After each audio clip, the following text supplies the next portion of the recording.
days apart. 2 days apart. 2 days. Yeah, but you tell your nickname. yeah. Make And you look the same. Lola. Oh, yeah. And that's from your country as well. It looks like you. English. She's English. Yeah. Okay. It looks like you. Where in? Same father. Same father, same mother. She said, where in England? I'm in London. London. I'm like you.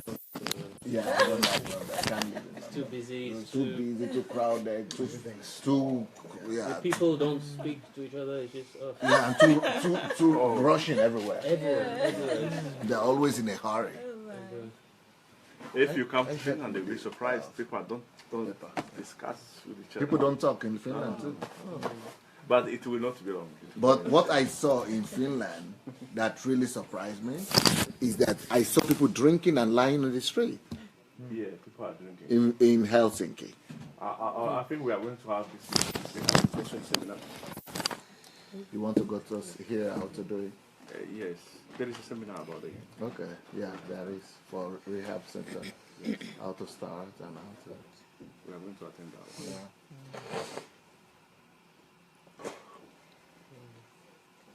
Well. These books here.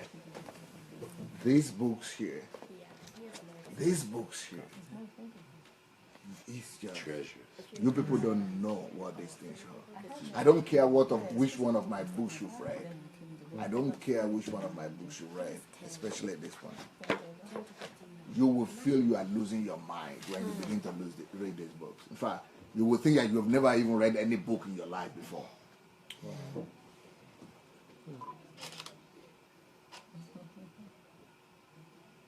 Mind blowing. It's another level right now. The kind of books I'm writing, another level. We need these guys to bring them those books right here, so that we can be able to have it. To bring them where? To bring them around so we can buy them. To this place? Yes. Okay. How many? Who wants what? The package, the whole package for Yeah. Yes. Okay. Uncle Sam. Okay. I need 10,000 copies. Ooh. Wow, that's a lot. I was Financial solution. Complete set. complete set. Yeah. Okay. Me too. Okay. But I've settled with one. There are 4 of insult. them, so complete set. Yes. I want to. Okay. You want to? avoid this. Okay. But I want it to be. Yeah, because you can become a deliverer just by, but don't just give to people. Make them vow to you to read them. Yeah. Because when they read them, they now will be chasing after you. I bet you. Pastor, I found a quick system to make that happen. Okay. I give people books, and I tell them, as soon as you give it back to me, if you give it back to me within a week, you get all your money back. And they really read it. Okay. And then they want it back to give it. Они хотят книги покупать. Надо писать, чтобы знать, сколько ты возьмешь, чтобы можно потом. Они сюда, чтобы сюда привезти, купить, а они деньги потом. So who wants how many? There are 4 of them. How much are they? Insult, please. But insult. If you don't take insult, if you are not ready to run, Can you pay with Visa? this will make you run. I'm sorry? You can find it from Yeah, because then I can take as many as I want. Yeah. Okay. You have to, if you don't want to run, because when you read this, you want to lose your mind and run and do something. You want to run and begin to do something quick. This one. So who wants what? Rory got some already. Only this one doesn't have. So he wants one of these. How much is it, baby? I don't know how much. $50. What are the prices on books here? I don't know. I don't know too. $15. Around Check. $15. Yeah, around 15. I think maybe $20. No, she said 15. I just bought it downstairs. Okay. Okay. The 4. Can you use American money? Yes. Yeah. American money. Yeah. I would use my card if that's okay as well. Okay. So then how many, Pastor? Just Rory? bring them back. Just Yeah. bring them, then you pay them later. Yeah. So how many? Who wants what? I need the set. Consultant. You want the whole 4? Yeah. John Claude wants 4. Okay. Yeah, I need a case of the Uncle Sam ones. And then But Case? I'll make arrangements Well, you with got you it. later. A case, okay. The mountain. No, just the 4. There are only 4 of them. You don't need to write. Ah, okay. Yeah, he wants the 4 of The them. smartest, just bring yeah. some boxes. and I need Could 2 you of bring? them. okay, Yeah, then bring just some okay, boxes. bring Yeah. boxes. Yeah, boxes. Yeah, okay, later on, don't write And then- anything. Okay. Yeah. Just bring, maybe 10. 10 each Of book. these, yeah, and then we'll Yeah. see. Yeah. Okay, good. And please, can you get the dollar amount? And then if they have the how to buy visa, Visa. they could bring it here Yes, or the later visa. on. Maybe. Okay, I got it. Yeah. What about the regaining your lost years? I want that. Yeah, getting no, lost there- here, no, so- ask Igor. Everybody's asking for how to regain. I need 3 of those. Yeah, could I definitely get? Another should go to Seychelles. Because I've got all those. I I've need got a all new those, but suitcase with it to carry them all. so yeah, regain your lost years. He's a kind guy. He's a kind man.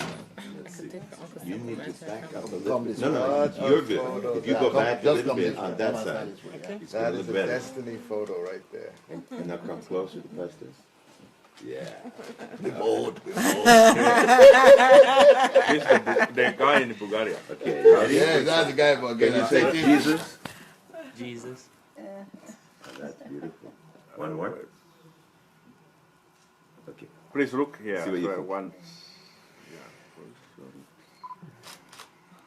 Oh yeah, it's beautiful. Charles. His name is Charles from London. The prince of Prince Charles. Prince. Okay, let me talk about Uncle Sam first. No, okay, we have to the people who come back and do a review of Uncle Sam. Hello guys, how are you? Thank you for joining.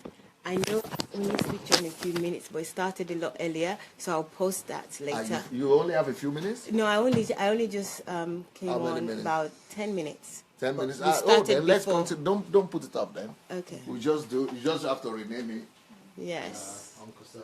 So now we're going to have a book review, a feature book. It's Stop not a work. yeah, okay.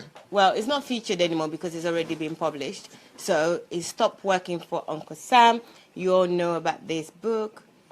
So Dr. Sunday will be talking about it shortly. Join us and invite more people. So today, guys, how are you? I'm okay.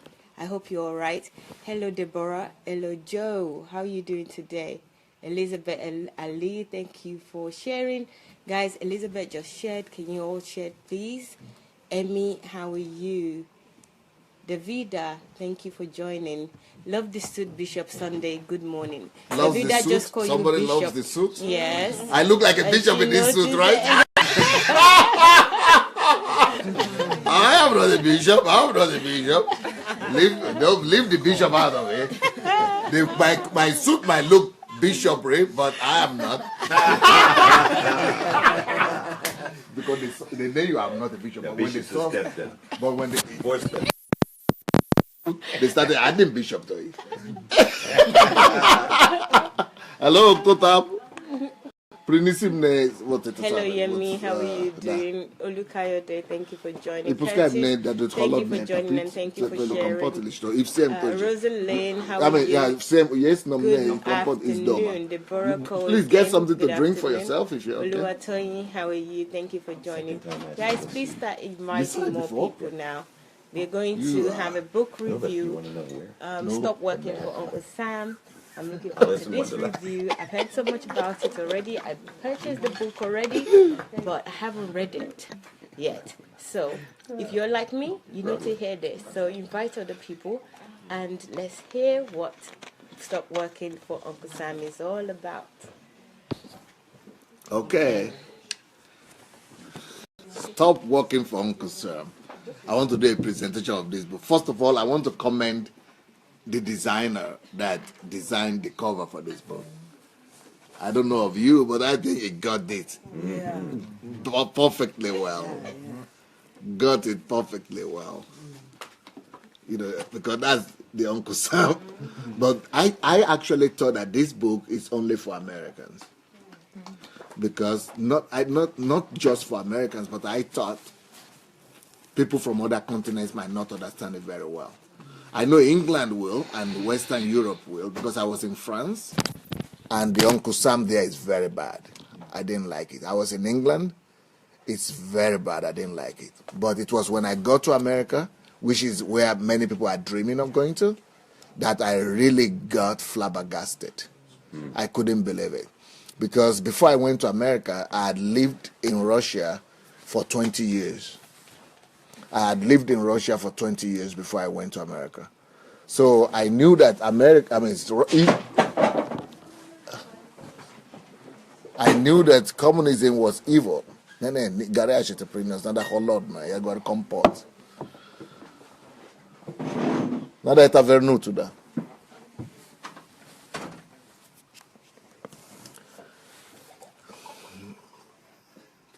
So I knew that communism was evil. And, communism, everybody knows how bad communism is. But the way it's been presented as if capitalism and American system is the opposite of communism. That's the way it's been presented all over the world. That communism is bad and capitalism is good. In fact, even now, I even heard some Americans saying that Canada is socialism and communism, and Sweden is socialism and communism, and that they are evil, that they are bad is socialism. But when I went to America, what I discovered is that, sorry to say, not to offend any American, but this is just the truth. That's why I wrote this book. I discovered that there is no difference between the communism that I lived in for 20 years and what I saw in America. It's the same thing. But the only thing that I saw was different is that as bad, that as bad as communism was, there was an advantage in communism. And the advantage is that they know that they are being held down by a system and a political party. But what makes what I saw in America worse than communism is the fact that people are not even aware they are slaves. Yeah. What I saw in America is the same communism. In communism, it's a slavery. It's like a prison for everybody. But there is a party that's holding you down, and you know the name of the party. And they hold you down, they oppress you. But when you go to America, you don't see a particular one single party doing that. But the system is built in such a way that you yourself go sell yourself out into slavery. I don't know it. And don't even know it. You think that's the way life is supposed to be. Because that's what everybody does. You go to school to sell yourself into slavery. You finish from school, you graduate so that you sell yourself free of charge, freely, willingly into captivity. And that slavery is called Uncle Sam system. Not just when you are working for, people think, I'm not working for Uncle Sam, I have my own business. But it's still Uncle Sam. Because people in America think you work for Uncle Sam when you are in the military or for the federal government. No. Uncle Sam is really when your whole life is about making a living. Working for money so that you are not thrown out. Uncle Sam is anything that pushes you to survive. Because if you don't work and you don't make money to pay bills, that drive to pay bills and to make it, that is Uncle Sam right there. Because if you stop running and working and being sold out to the system, you will be thrown out of you will not have a place to live the next day, the next month. That's millions of people. That's millions of people. Millions of people, almost 90% of the country. You cannot, people in America, can you believe it that an American citizen cannot easily say, I don't want to go to work for a year. Or I want to go and serve God. But if you are in Nigeria, for example, you can say, I don't want to work, I'm not going to work for 10 years. And you are still going to serve God. That's true. Because the Uncle Sam system has not taken getting hold of the country totally like that. But in America, if you don't work, you are dead. Even your relatives will not be able to support you. The Uncle Sam system has become a culture, but it's well, what do you call it? Huh? Disguised. It's well disguised as American dream. But how many people get to be rich? In America, only 1% of the population, one, has made $1 million US and above. One. When I discovered that, I was so shocked. In fact, less than one. There are only 1 million people in America that have $1 million and above. Only 1 million. And the country is 300 million people. Is that 1%? That's Less. That's much less. 0.03. And that is a country where there are trillions. Their budget is in the trillions. So it's not that there is no money.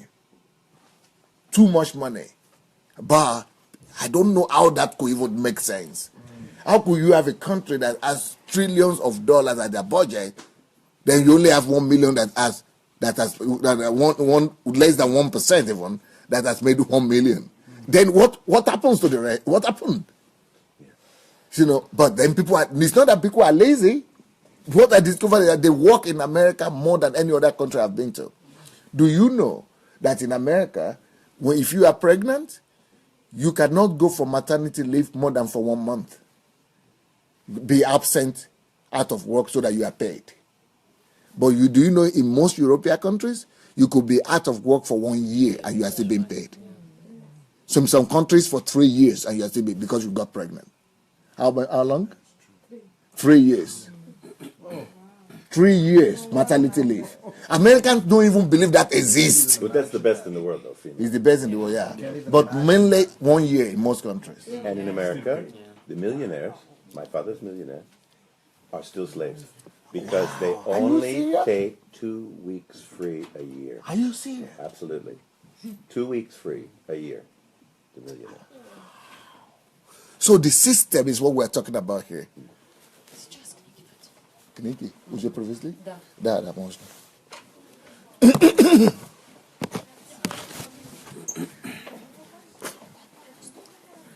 is the real food coming.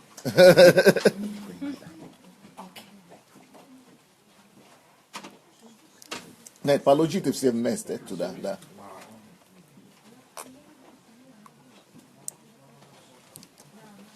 Another thing is, that is for maternity I spoke about, right? But for vacation, do you know that the average in most countries, vacation in a year is 2 months? But if you tell Americans that, they will be shocked. They cannot even believe it. Right. That you have vacation for 2 months, they don't even have 1 month vacation. That's the truth. Mainly 3 weeks. If you have maybe 2, you even say 2 weeks. Yeah, 2 weeks. I was weeping when I got there. The richest country in the land. Do you know that America is the only country in the world where the country is regarded as a developed country or first world country? The only country in the world where the citizens don't have free health care. So if you are sick or you need operation, you have to pay from your nose. A friend of ours, he just told me, he had to have surgery. He had to have emergency surgery on his heart. It was a triple bypass or whatever. The bill came to $500,000. He'd never be able to pay it. For the rest of his life. He has to pay $500,000 just because he got sick. So if you live in his insurance was not good enough. And this was a high top lawyer. But everything he made in his life, that sickness wiped it off. Can you imagine? It doesn't matter what job you have. It doesn't matter what insurance you have to be able to pay that. Even poor country like Ukraine, you don't pay for it. The government takes care of it. Despite the war, despite everything, despite the collapse. So it's like there is something they call the pharmaceutical system in America. It's like the country is not for human beings. It's not for people. People there are like just instrument tools, just like you have a car, or just like you have machine in working. That is the way people are treated. Cog. Yeah, a cog in the system, but not treated like with emotions, like with human being. People are nice. I've never seen better human beings than I've seen in America. I've seen some of the best people in the world are America for me. But the system is killing them. They just accepted it. They don't even know it's better anywhere. So, and then somebody is telling, I heard the news, someone is telling a story that Canada is socialist, is horrible. Sweden is socialist, is horrible. They don't even know how horrible where they are living in is. Then, let me tell you another story. There are so many things everywhere set up by Uncle Sam that the slavery there is worse than communism. I would rather live under communism than live in America. But I can live in America if I'm a multimillionaire or billionaire and I have my own money. Then you can enjoy America. But if you are just ordinary citizen, but you are just slave. But if you, some people even work 2 jobs. I don't know many people work 2 jobs, but some people might. They do. Okay, he knows because he's American. So, but this is unbelievable. Can you imagine that in America, you go to school, university is the only country also in the Western world that you have to go to university and pay your way by yourself. Do you know that many other countries, the government has to pay for your education if you are a citizen? If you want to go to university level, you want to go, if it's just your choice. But over there, even 30 years after you've graduated, some people are still paying for their, what do you call it, loan? Grants or loan. Grants or loan. 30 years after graduation. Do you know in Europe here, that doesn't exist? Even if you're a poor country like this. Unless you want to go to special schools, then you have to pay. But you just want to go to anywhere, you can. So, you know, it's the Uncle Sam that I saw. I have a book that I'm going to write. What I saw, the similarities I saw between communism and American capitalism. I have a book that I've prepared the manuscript, but I've not released it to the world yet. But this one is just to open people's eyes. That work is not meant for people to even get introduced to it. But then I thought it was just going to be so. This is what inspired me to write this book. What I saw in America. I wanted at least the people of God to set themselves free. Then I discovered that it's the same in Western Europe. You know, in the capitalist countries, because they need to work and make bills. Bills is killing them in England, in New Zealand, Australia. Bills, surviving, just making a living. And people are living their whole lives just trying to make ends meet. Can you believe that? Not even talking about saying, no, I want to serve my Lord. If many people cannot afford to say, I don't want to work, I want to serve God. I want to fulfill the will of God for my life. I want to carry out, just like you. I'm going out, I'm moving. It's a big risk because then you still have to pay for your insurance, then you still have to pay for your car, then you still have to pay for your home, then you still have to pay for water, for electricity, for this. So people are forced to come back to get a job. Unless you are going to uproot yourself. You don't have anything in that country anymore. So, or you have to have a great faith to be able to just go and fulfill the reason why God created you here. But you cannot even afford to do that, even though God created you. God is bigger than everybody else. But the things you have to attend to, they make you to put God like somewhere because you needed to just pay bills and make a living. And if you don't and say, I just want to go ahead anyway, it will just destroy your life. They have credit history to destroy your credit history. It will you will not be allowed to do anything, it's just bad. So in this book, I've written how you could because then you still have what they call credit cards. Some people actually live on credit cards in Western world. And that is another slavery right there. Because once you begin to use it, then you don't pay, and you can't make. You've got to work to pay. Because if they come to the they're looking for you, they put you in jail.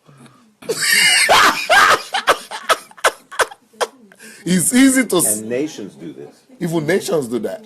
It's easy to spend it. Then you have to work for it for the rest of your life.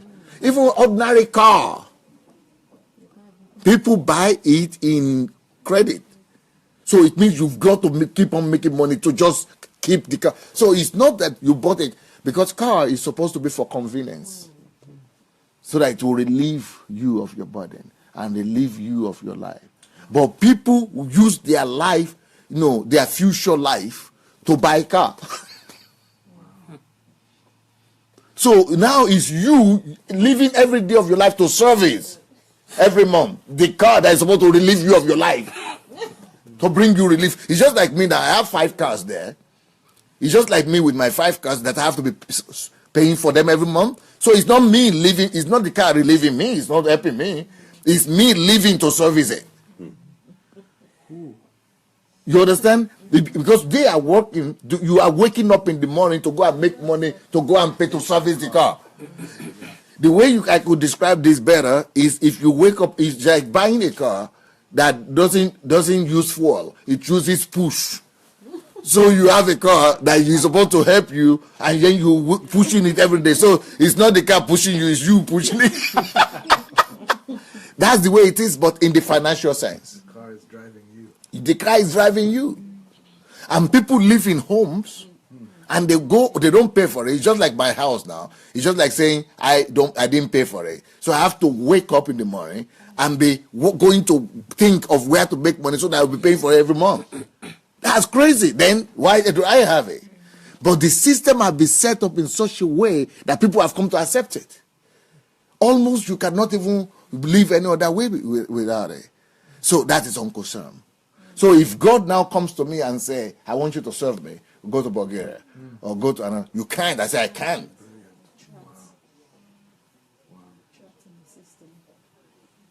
Why you can't?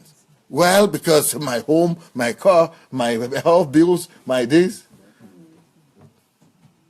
So God is like out. $600 million of the tax money that comes into America in 2015 went just to pay interest on the loan. $615 billion. No. $615 billion. Are you serious? Just interest. People are working for interest. That's what it means. People are actually working for interest. That's a system right there. People don't even know. These statistics, most Americans don't even know about it. That's what they are giving their lives for, just for interest. We're not talking about their own lives yet. It's just interest. So I wrote this book. It's going to be revolutionary. This book is going to cause a lot of commotion, but it's going to cause a lot of freedom for people, because people will not believe what I'm writing here. Concrete steps to get out of the credit card slavery, to get out of the mortgage slavery, to get out of the salary, because salary is another Uncle Sam thing. People think salary is a blessing. No. It is is one of the greatest key that Uncle Sam uses to enslave you. Wow. Yeah, salary is one of the greatest evil that you ever come across. Because once you begin to think of salary, you have a string on your leg or in your neck. I don't want to use my Visa card to buy these books now, but I have to. Yeah, because you don't have. Yeah, but you have to build a system before you get out of it. Excuse me, I have to make a correction. $222 billion is used for interest. Wow. Each year. But the total amount of the economy that is just going for interest is $615 billion. Because people are living off of credit, and so is the federal government. Amazing. So let me tell you what somebody wrote about this book. This person said, I just finished reading this book, Stop Working for Uncle Sam. I read it at a sitting. and I've started rereading it again. I'm going to keep on reading it all over again, over and over again, until he gets it. Dr. Sunday Adelaja never ceases to amaze me with his unending depth of revelations and insights on the subject of how the world system is set up, on the subject of money and finances and the world. When I read his book, Money Won't Make You Rich, I thought, now I got it. But reading through Stop Working for Uncle Sam made me feel like I have never read any book in my life. In my entire life. So here is my summary from this book. This is what this guy is writing. In this book, Dr. Sunday brings about a paradigm shift. He engenders a 360-degree change in our mindset by enlightening us on the fact that our aspirations to go to school is Uncle Sam. We don't even know about it. Because the only reason you should be going to school should be to enhance the purpose for which you've been created. You're supposed to, first of all, know the purpose for which you have been created before you go to higher. I'm talking of higher institution now. Before you go to higher institution, so that you are now going to get admitted into that particular sphere, faculty, that makes you, that packages you to deliver whatever heaven had commanded you, had sent you here to do. So you don't just go. But for most people, their motivation to go to school is to find job, or to get employed, or to be able to get salary. So their motivation is Uncle Sam. They don't even know. They are not even aware of it. So Uncle Sam controls their life from very little. And then they would not be able to get out of the hook for the rest of their lives. So, because we go to school to get a white-collar job, and then we work hard till we retire in our 60s. Uncle Sam again.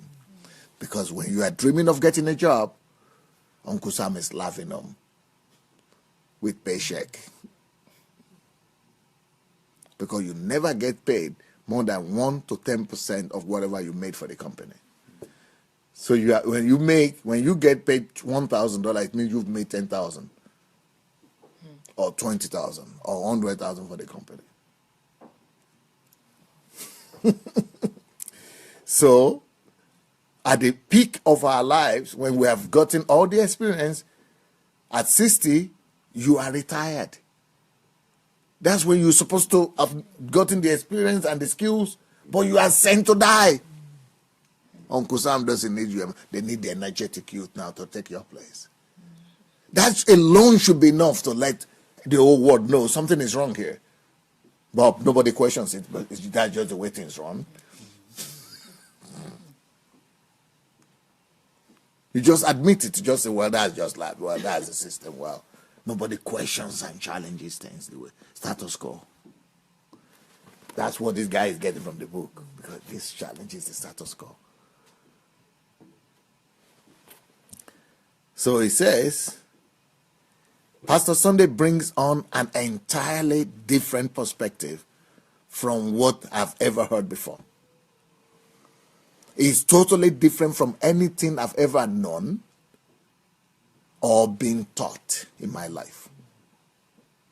You people will be shocked by this book. That's why he couldn't drop it at a sitting. Because he wants to know more, like drinking more. Then it starts all over again.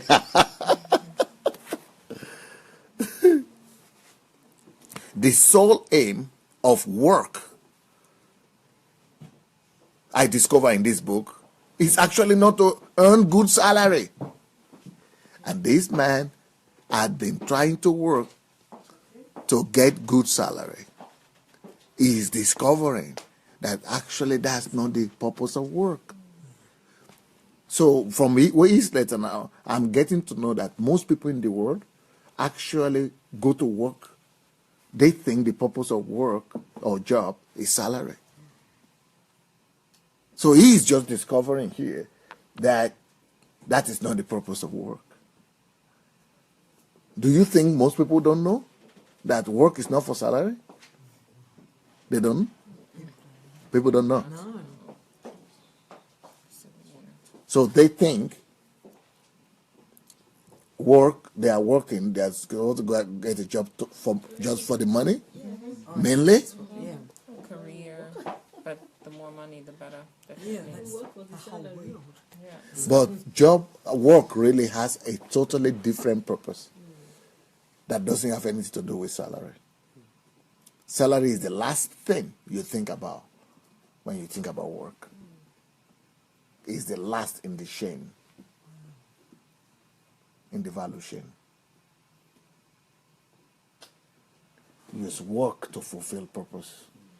I want to proofread your books before they're published. Yeah, Too many mistakes. you need. I need it because I had people help me. Yeah, but send we'll it to talk me. about. Let me do it last. Okay, but we'll. So, where did I stop? Purpose of work. Yes. Purpose of work is not salary. It's what? Purpose. You are supposed to work to fulfill destiny. Secondly, no, don't let me tell you the book. Let's keep on reading what it says. So the sole aim of work is not to earn a good salary and live a good life. Work is a tool for fulfilling God's purpose. He's writing it down for our life here on earth. Dr. Sunday, through this book, also enlightens the reader that slavery and slave trade was not really abolished. That's what I'm proving in this book. That slavery was not abolished. Only before, it used to be just black people who used to be in slavery. But now everybody else. That's what I saw when I got to America. The world system has put everybody into the bondage of slavery. And people are still proud of it. They don't even know. They are still bragging. Oh, I make $10 an hour. Oh, I make $100 an hour. Oh, I do it in slavery. Because if you are really free, you could pack your load and say, I'm going to please God. I'm going to fulfill my destiny. And don't even look back.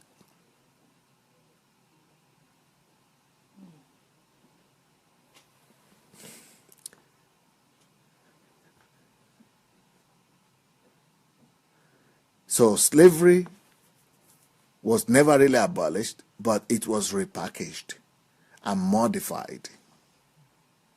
Now it's called salary, bills, taxes, and loans, credit cards, and many other things, student loans, and those are slavery methods of today. The Uncle Sam system has designed the kind of life that you should live. The Uncle Sam system designs it. Sometimes it's called American Dream, but it's still a life of bondage. So, everybody is involved in this rat race. And by the time you are out of it, you are no longer useful for yourself, to yourself, and to your maker. And your maker is the one who sent you here to fulfill his purpose. And then you are no more useful for it because all the juice from you has been removed by the system. So your maker is left like you came back to him and say, well, I'm sorry, I got there, I got confused. I got busy.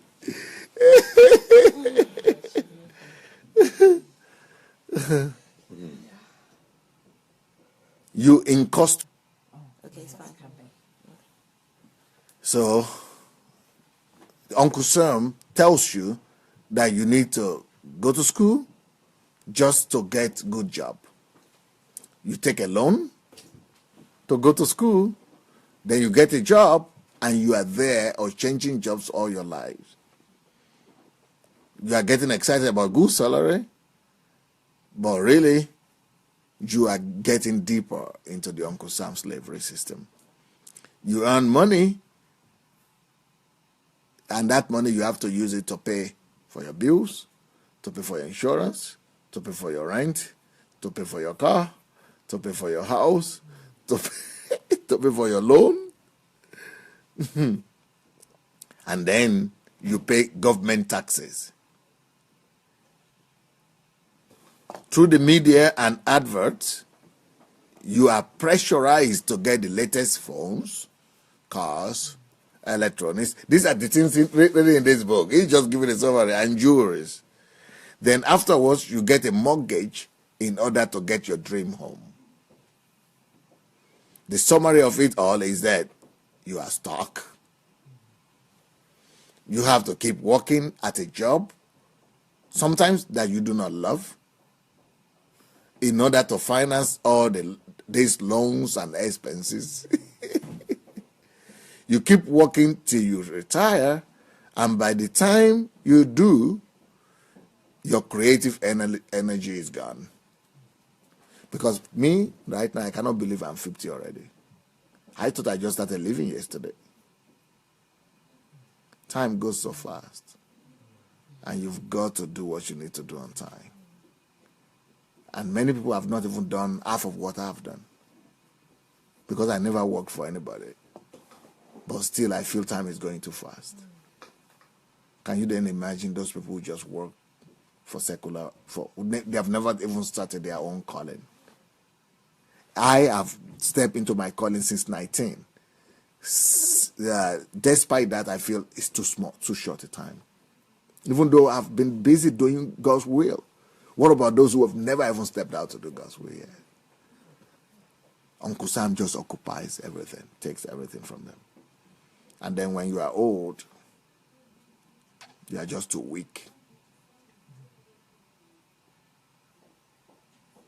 So you are a spent force and no longer useful to fulfill your inner dreams and desire after retirement.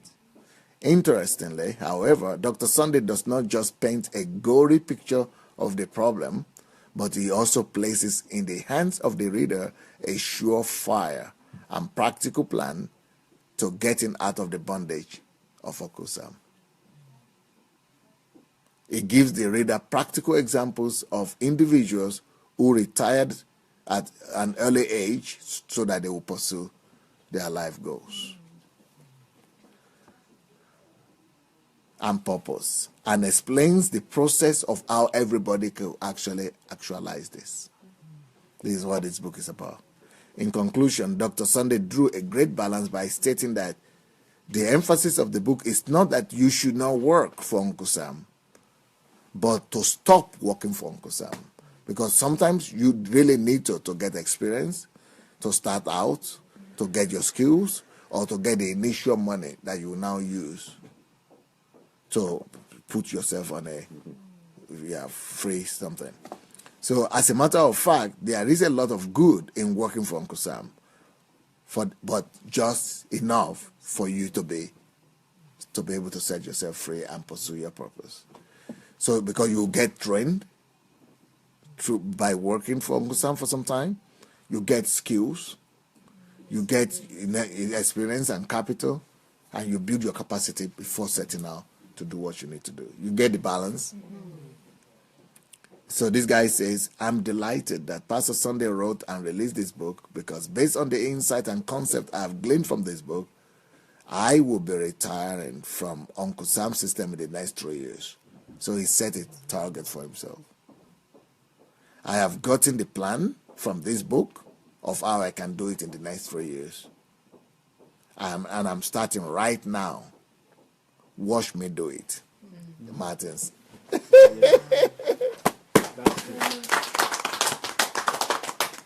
That's it. Is it a good review? Yeah. Very good. So what are people saying, or what would you like to say? Should I read people first? Yep. We are really stuck with Uncle Sam. I must resign with organized wisdom to proceed to my promised land. Curtis, yes, that was Chinwe. Curtis says the big pharma, I think the pharmaceutical companies, could make 100 trillion peddling drugs. The bandage of Uncle Sam. Now they went to. Can you start again? It's not clear. Are you ready? Okay, I'm going to start again, guys. So, somebody said excellent review from the reviewer. We'll talk about that later. Olukayode said that. Davida said great review. Paul, wow. Olukayode again, amazing. Chinwe said, we're really stuck with Uncle Sam. I must resign with organized wisdom to proceed to my promised land. Curtis said, I'll read Curtis from the top. Now they want to make hundreds of billions of white people due to greed and then being so plentiful. What a shame. And then continued with, and Big Pharma could make 100 trillion peddling drugs. I think this is about pharmaceutical companies. The bandage of Uncle Sam. I've got everybody is rushing towards the Western world. Precisely, someone says. Deborah said chai.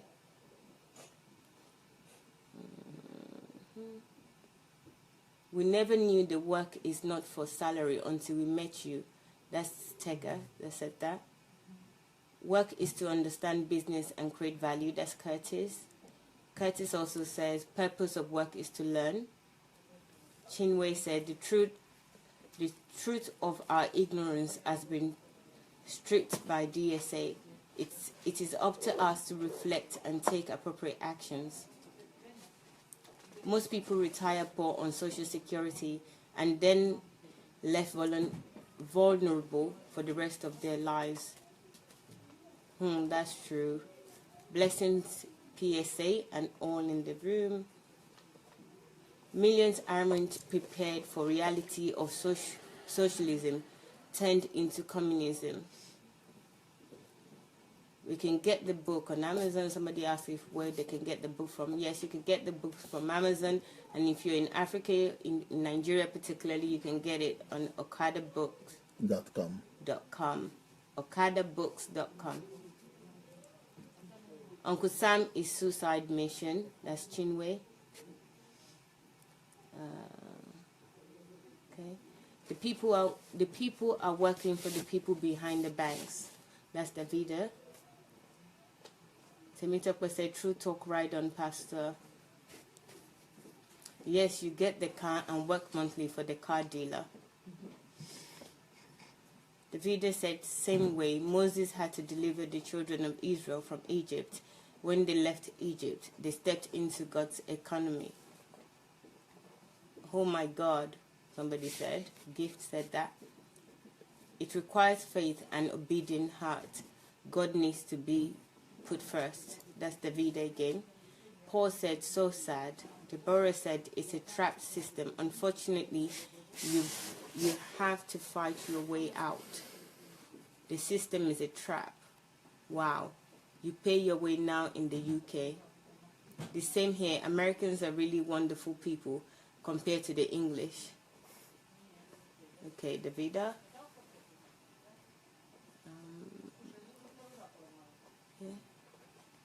Somebody said, my goodness. Actually, it was Deborah that said that. I like this DSA coat of many colors. Niyi said that. Davida said you can be part of a rat race and serve God freely.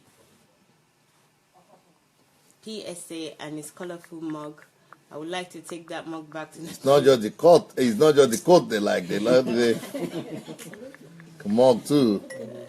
A colorful mug. This is it. You want me to? Colorful mug, like colorful my mug. colorful dress. Okay, wow. Oh, that's from Okundayo. Wow. As I traveled the world, I also saw that there were other ways to life, and life still worked. That's Davida. The system is deceptive. I noticed the difference as I stepped outside the system in the UK and thought the bottom of my world would drop out. But I stepped out and found I was walking on water. God's system. That's the Vida. Okay, the percentage you needed from the American economy is 0.3%. I think we confirmed that. Thank you, Olukayode. Somebody said, gifts, blessings, said happy anniversary.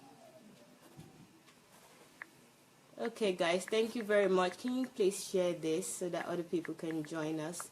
I'm just going to go around with everyone. Anyone that's got something to say about this review now can share it with us, so the people in house can share their thoughts on the review on Stop Working for Uncle Sam. Did you read the visa comment? Yes, there's a visa comment. I was looking for it. Yeah, it's at the bottom. You have to go down. Are you sure? I yeah. didn't see it. Yeah, it's at the bottom. Can you see it on your phone, Yeah. and I can read it from yours? Yeah. There's a visa comment. Okay. What I've got visa one. comment? Yes. Olukayode said, Voluntary International Slavery Agency. That's visa. In Voluntary. Voluntary International Slavery Agency, bracket visa, is still keeping me here when I should be there hugging my mentor, PSA. So visa, was supposed to be here, visa right? is his Uncle Sam right now. Okay, thank you guys. So can you please share, guys? And I'm going to go around to see if anyone have anything to say Start with about the person this. near you. Well, I had no idea even of this system. I didn't even know it existed because we're so used to it. It's how we grow up. It's what we Used to? Yeah, that's all you know.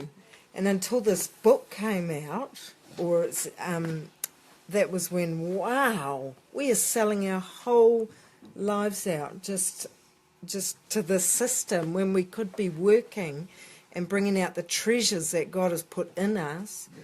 Yeah. Look at the books that are created because Pastor Sunday does his work. Yep. And all of us have got that in us, but it's just drawing them out. And if we're selling ourselves out to the slavery and bondage, we can't produce any products in the purpose what we've been called to do here on earth. So it's powerful, and the whole world is caught in this deception. So, yes. Thank you. Amazing. Thank you. Anyone else? Yes. Okay.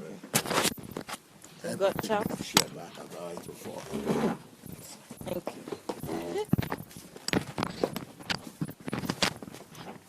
We've got Charles here. Hi. I would just like to say it's working for Uncle Sam is a real eye-opener. I personally lived in London for more than 10 years, and I see the way of life there. And then it was very expensive compared to now. Now I don't even want to think about it, how life is there. But people were constantly working. You know, people take out mortgages for 20, 30 years just to buy a house. And if they couldn't even, if they, for instance, lost their job, the bailiffs will come knocking on the door to sell their property.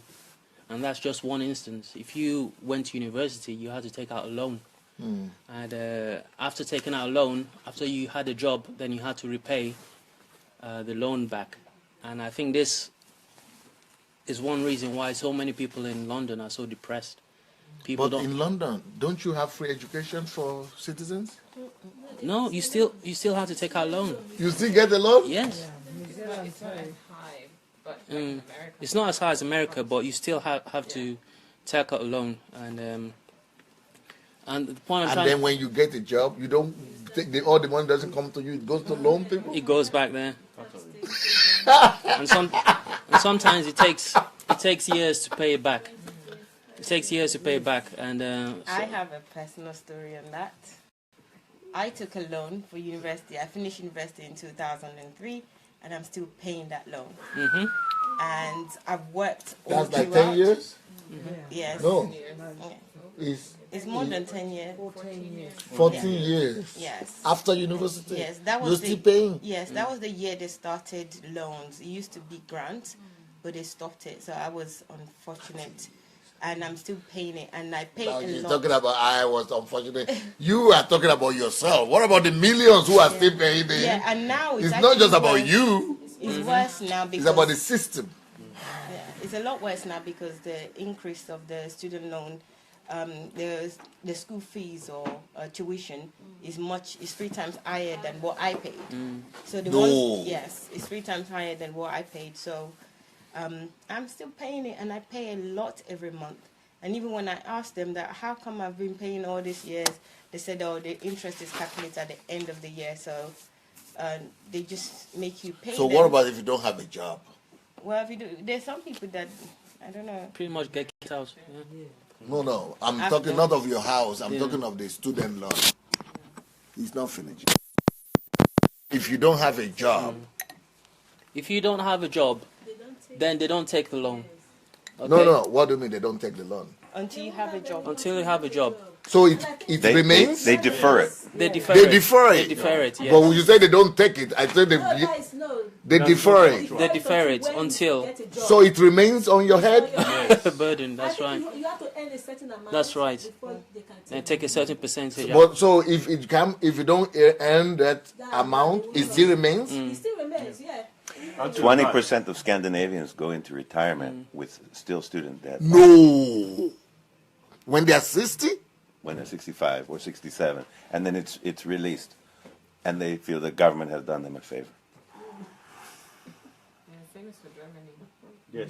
they think government. You notice that they think it's government that has done them a favor, but they are giving their whole lives for the system. The government doesn't need that money anymore, really. Yes, you have worked already. You worked already. Yeah, I think when I No, I don't think it finished though.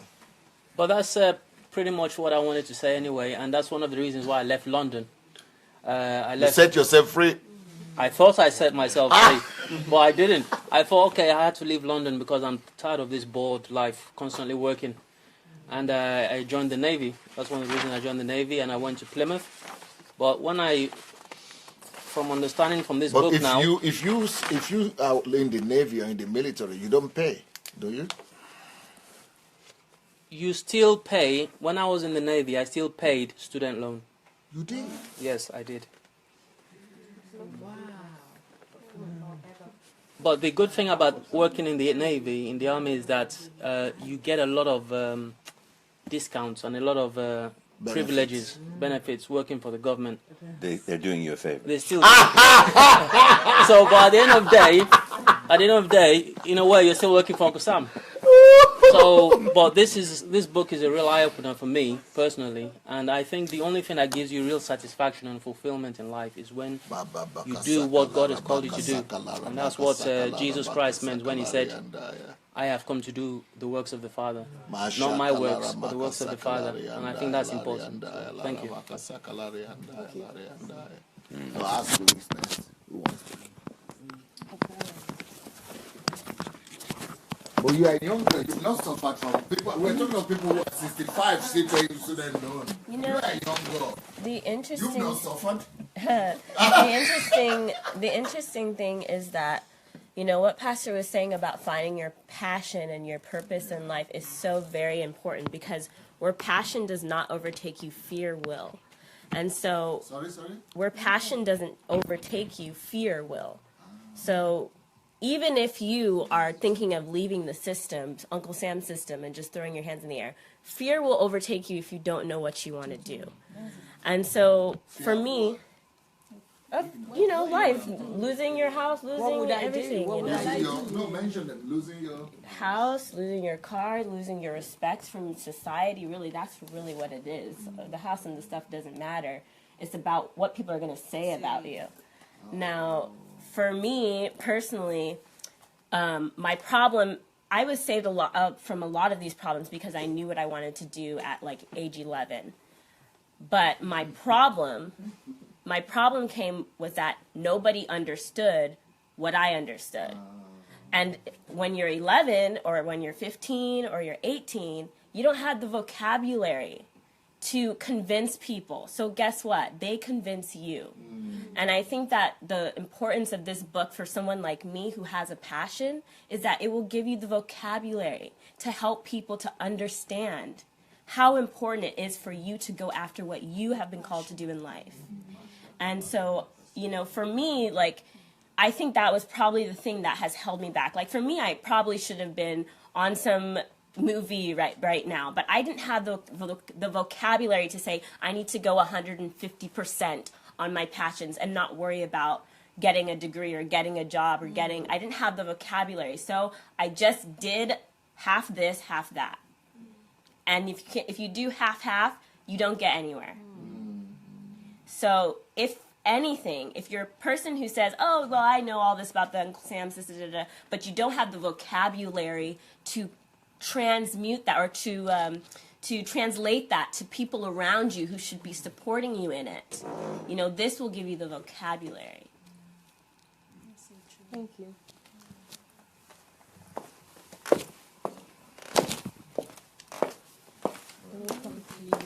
Oh, yeah. Okay, I think the lady from the US made a very good point.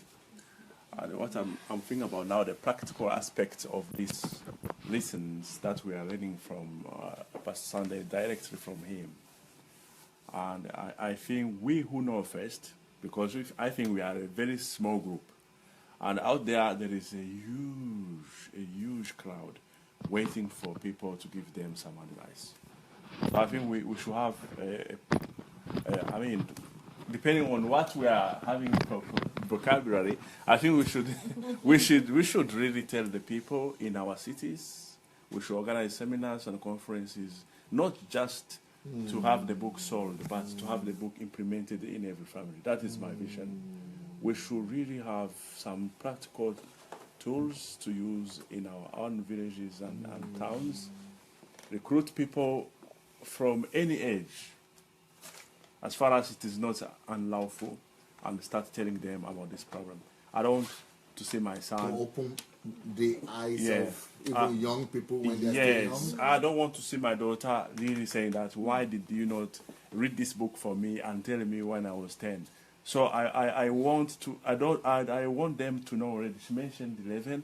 One of my daughters is 11, and I don't think she's really having no idea. She has an idea about what she wants to do. We don't probably communicate at the same level, so we don't understand each other. But I want this to stop, you know. I don't want this to stop. It does not matter which country you live in. Uncle Sam is everywhere. It does not matter which job we do. We have better jobs, but we still are. If you are from Finland, Uncle Sam. You're talking about Uncle Sam also? Yes. Oh, of course. Yeah. She made me not sleep a whole night, almost. When she read about this book, she says now, no sleeping. Why should you be talking or complaining of Uncle Sam when you are in Finland, when your wife could get maternity leave for 3 years, the highest in the world, paid leave? Yes. They cannot even dream of that. Oh, of course. I'm saying, you know, you are right, but so this, if you could complain, it means then this book is needed in every country then. Yes. Well, I'm going to do that in Finland. And let me tell you the story. I have a couple of friends, good friends. For example, they had big money from Nokia. They bought expensive boats. They bought expensive houses. They were well off. But everything was on credit. So now when this company passed away, I visited one city, and a friend of mine invited me for dinner in a very good restaurant. And I was saying that, by the way, if you have money and you have an idea, you can buy a house which was worth 600,000. You can get it for 400, and if you even ask, they can give you 300,000. And those families, some of them, they had to divorce because people don't understand each other. The money is not enough. Others flew the country. They went to other places to look for new jobs and gain Uncle Sam. And those staying at home, they are working too hard. So the Uncle Sam system actually deceived them, thinking that they were well off. Yes, I mean, So when they lost the job, they became bankrupt, and they have to sell everything. Or to divorce. and still got into major problems. A friend of mine is a nurse, and my wife is having. So the same. doesn't Finland provide job for all the citizens? Oh no. They give you food if you don't have money. They give you money for the food to go and buy. If you qualify. If You have to qualify? I mean, basically everybody can get that money. Everybody who is behaving correctly, paying the And that's bills what it means normally, by and- if you qualify. yes, it's a backup system, which is very good. but you are still under Uncle Sam. Even the student loan, you really have to pay them.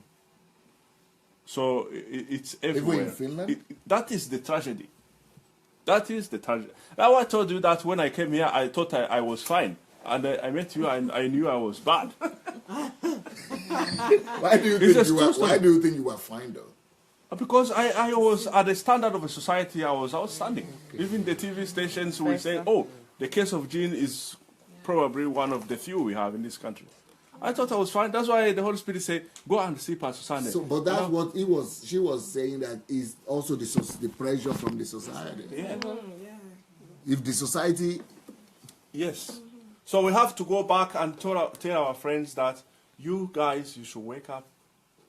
You should do this and this, think differently, and probably will be a solution for the country. Because I believe if all those people I know, let's say if 100 of them decide to really think twice about what we are doing in taken for granted ways, what we are doing normally. Every day we are competing about somebody has bought summer cottage, somebody is going to buy a boat, somebody is buying a new car. Have you tasted the Hyundai or the Volvo new model? This is what we talk about. I'm telling you, this is what we talk about. Did you see the Jeep which just came from wherever? You have to test drive it. And when you test drive it, you feel like you should have it. Yes, you go into the Alakiri system. But why did you say you thought you were doing good, and then after you came, you thought I was doing bad? What did you understand must change, and what began to change in your life? Well, the change question was, I have a call myself, and we have together. That is to preach the good news and bring nations to Jesus. That is my call. I know about it for a long time ago.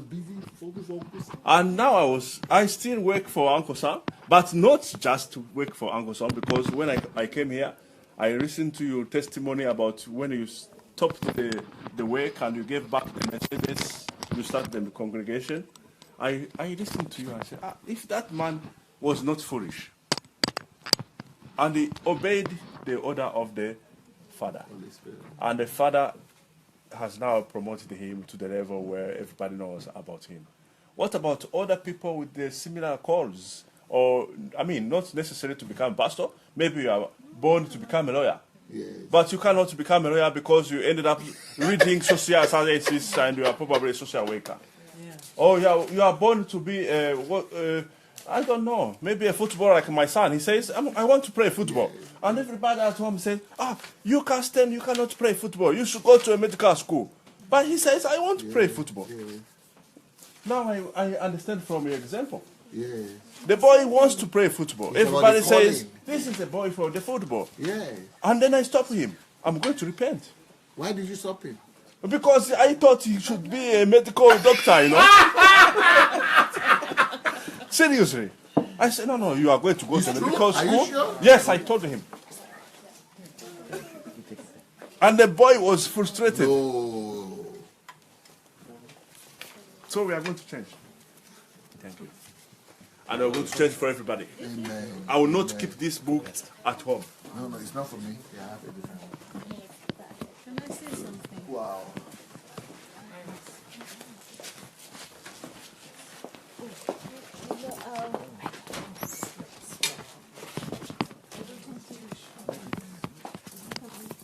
I'm so happy that Pastor did the review, because the initial impression, of the Uncle Sam was, somebody that was working for a system and you're receiving salary. But listening to Pastor talk about it in depth like this, you understand that it's not about just working for an employer, but working for survival.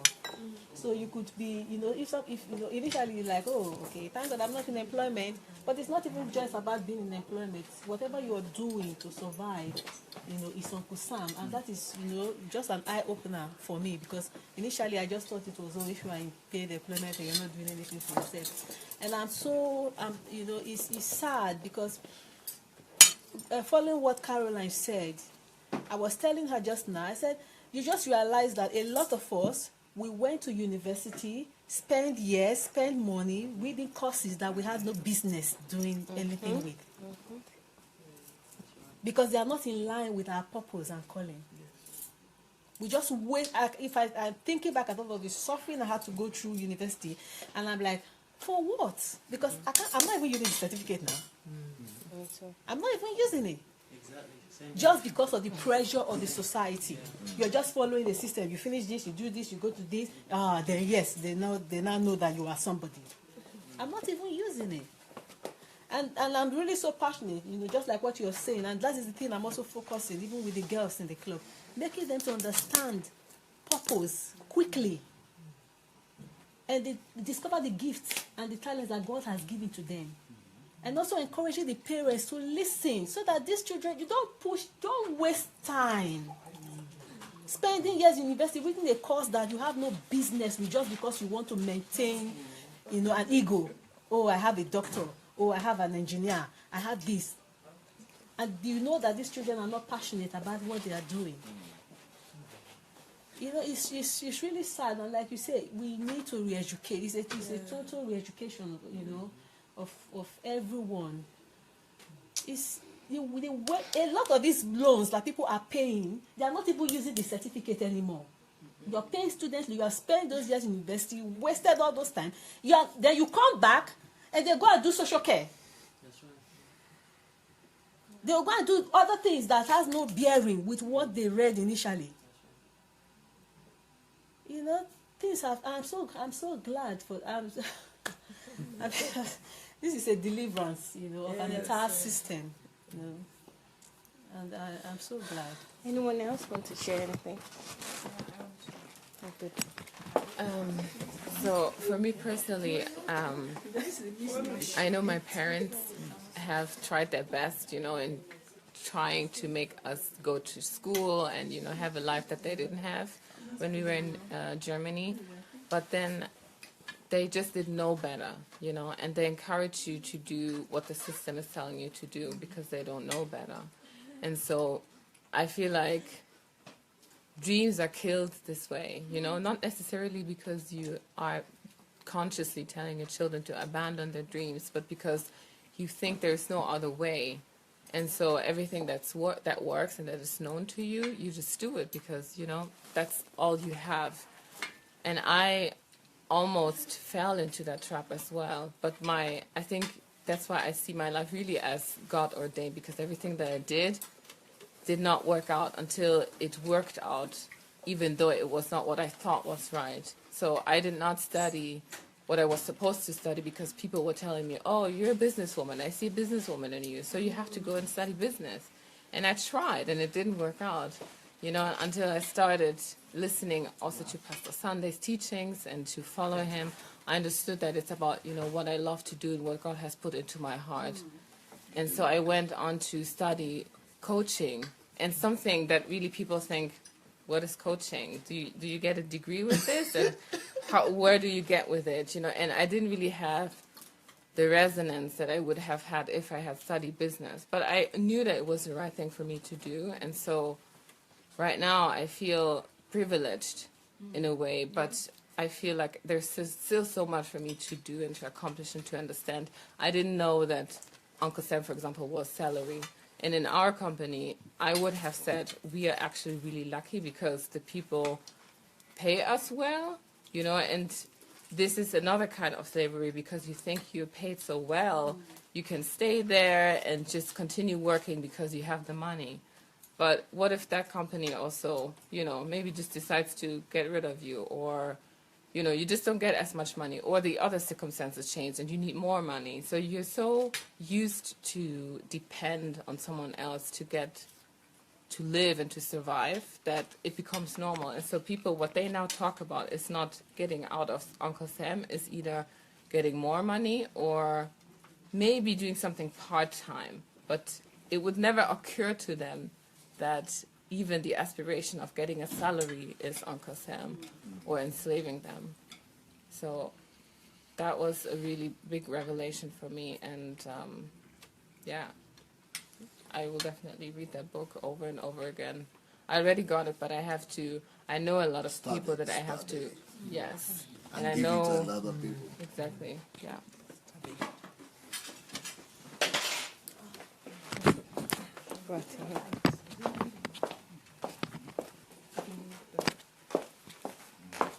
Do you want to say yours first? Oh, sure. I'm really looking forward to Pastor's synopsis that he's going to do for the golden nuggets of this book, or the chapters. No, you have to. Maybe you could stand there, yeah. And but I'm just looking. I haven't finished reading the book, so in one way I'm reserved to make comments. But I'm looking at something Pastor wrote near the end, that you may need to work for Uncle Sam for 3 to 5 years to save up startup capital. But the goal is to be an entrepreneur. Right. The goal is to provide services or products that God in His kingdom gives you concepts for, so that you'll be free. This reminds me of Rich Dad, Poor Dad. You know, that we need to not just live for paying our bills and the mortgage, but to begin to find out what God wants us to do and accomplish it. And just 3 short comments. It says on every dollar bill, "In God we trust." Right. Every 10, 20, 50, 100. But really, if that was the case, people would not live like this in the rat race. They would live the way Pastor Sunday is telling us to live. And really, for me... So it's a contradiction. Yeah. For me, I need to read the book more to understand why you're calling it working for Uncle Sam, but I understand you're exposing mammon. People working for mammon. People working in the rat race. So even when the professor was speaking about in Finland, which has the best system for women taking free when they are pregnant and for education in the world, still there's a rat race. And not everyone, sir, is provided for. I have a friend, he's the head of Even in Finland? In Finland, I have a friend, he's the son of the head of one of the largest denominations of Finland, but he had to not work as much as he wanted to, or he wouldn't qualify for the social benefits, and he wouldn't be able to buy food for his family. So all over the world, there's a rat race. That's one comment. The second one is, my father is very wealthy, and yet when he told me 25 years ago, he could not understand how my family, we could take 10 weeks to do a mission trip in Moscow and in Israel. I thought... You gave your life He for said, that. I don't see how you can afford that. And he said, I can't afford that. Now, he was a multimillionaire, but he couldn't afford it. And I thought he was just being nice to me. But what Pastor Sunday's book and the things I've gained from our relationship, learning from you, it's explained to me my father was telling the truth. During a 5-year period, he would be able to take 10 weeks free. And I was taking 10 weeks free a year to do mission trips. I retired at 21 and have been working in the kingdom full-time, only with 3 years of paid salary since then, in order to gain new capital, to be able to do what Pastor Sunday is teaching us. But, wow, this book, I'm so excited to learn more. Thank you so much, sir. Oh, one last thing. In America, when we look at this, Uncle Sam needs you. It's a call for the military. But what's happened is the system has called us and enticed us. And God is wanting to use this book, I believe, to deliver us from the system. So even the short look I had already at it, I told Pastor I need to have 10,000 copies to distribute this. This is so important for people. But first, maybe to proofread it.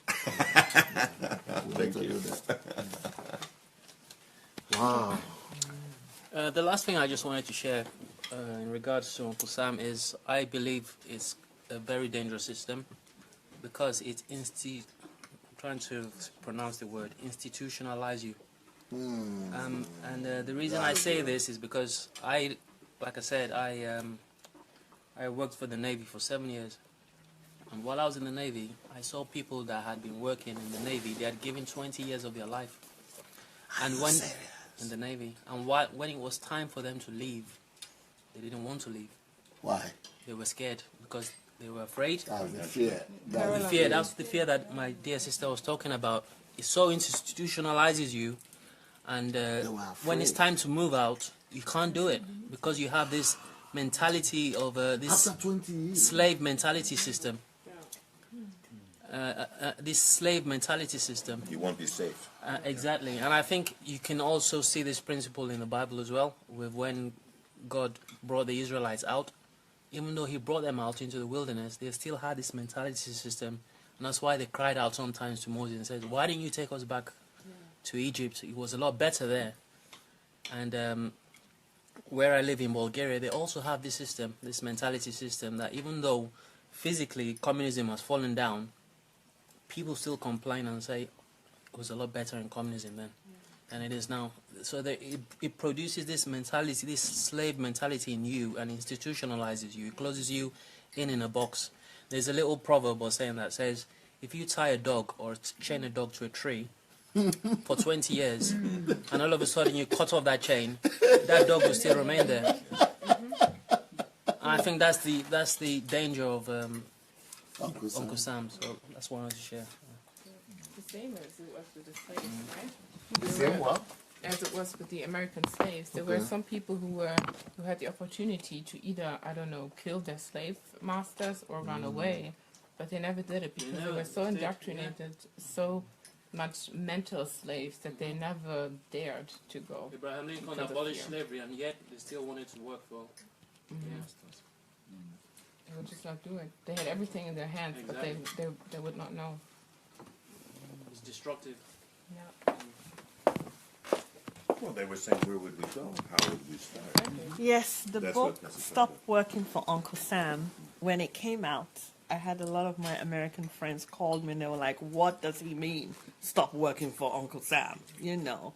So from that point, I really began to understand that actually the subject itself to many people would be new.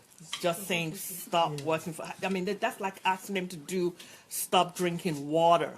You know, how is that going to happen? And I had big smile on my face as they were talking. But what I liked the best was that they said, okay, now we're going to get that book. And I'm like, yay. So they're getting the book. But let me talk about my first encounter with Uncle Sam. Was when my friends started working. I didn't work like the same time with my friends, but they would come home crying. I used to wonder, what's the matter? They said, well, they told us they were paying us $10 an hour, and look at my check, and we calculate, and it's like, what happened to the rest of the money? I was supposed to get $100. How come I don't have $100? So we look through the check and we go, state tax, Social Security. I mean, they had all these deductions, which probably added up to about $35. How much?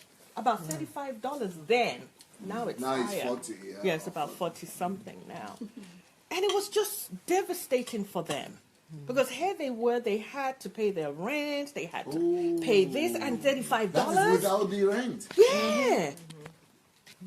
And then when you go to the store, let's say they said, I'm going to stop by the store to buy some groceries. Another tax is going to come out because they went to the store. So it was it was devastating for them. You know, and so from then I began to think, like Pastor Sunday's been teaching on critical thinking. So now I said to myself, I hear people excited. They're going to pay me $90,000 a year. And I'd look at them and I say, you're probably going to get 50. And they get insulted. I said, look, calculate it. Just say I'm getting 50,000. Because that 90,000 that you think you're getting is like a trick. Yeah. So you go and get credit card, you go get this, you go get that. Yeah. Because you're thinking you're actually going to get 90,000. So I used to say, people need to think. I don't get it.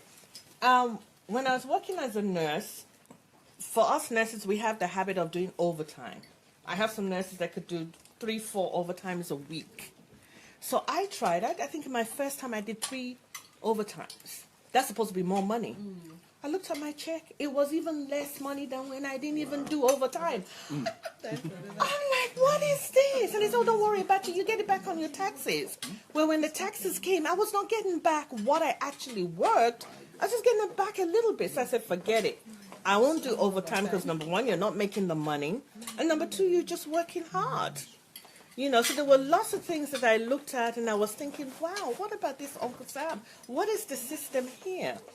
So now, as I'm learning with Pastor Sunday right now, is that actually it's the system set up that is hindering us as Christians to move forward in our purpose. Yes. But there's a little added thing to this decision about drawing yourself out from Uncle Sam.